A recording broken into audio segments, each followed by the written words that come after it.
दर्शक बंधु मिशन शक्ति महिला मान गुरुत्वपूर्ण खबर। मिशन शक्ति महिला विशाल विक्षोभ। मिशन शक्ति रे रिस्ट्रक्चरिंग बंद करा जाऊ, इसी सदस्य मानक स्थायी नियुक्ति दिया जाऊ, एही दाबी रे मिशन शक्ति हजार हजार महिला गुरुवार गांधी मार्ग रे विशाल विक्षोभ करिसेंती।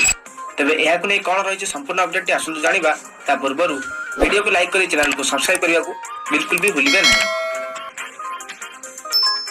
मिशन शक्ति रे रिस्ट्रक्चरिंग बंद करा जाऊ, इसी सदस्य मानक स्थायी नियुक्ति दिया जाऊ, एही दाबी रे मिशन शक्ति हजार हजार महिला गुरुवार दिन गांधी मार्ग रे विशाल विक्षोभ करिसेंती।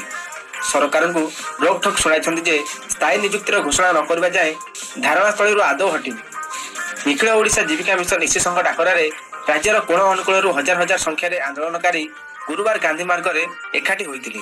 पूर्वाह्न 11टारे मास्टर कैंटीन एक विशाल शोभायात्रा रे विधानसभा आड़े माड़ी जाइतिले।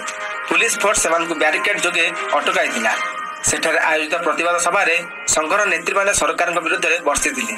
कार्यकारी सभापति शैलबाला रथको कहवा मुताबक केंद्रीय स्कीम एनआरएलएम अधीन ओडिशा जीविका मिशन और ओडिशार मिशन शक्ति अधीन लक्षाधिक इसी सदस्य कार्य करुछंती। राज्य सरकार रिस्ट्रक्चरिंग काल सेमानकु बाहर करने षड्यंत्र करिसेंती। नुआ मार्गदर्शिका अनुसार लक्षाधिक इसी सदस्यों स्वयं सहायक गोष्ठी 12 लाख महिला 50,000 सीआरपी और 10,000 एमबीके माने कर्मच्युत हेबे।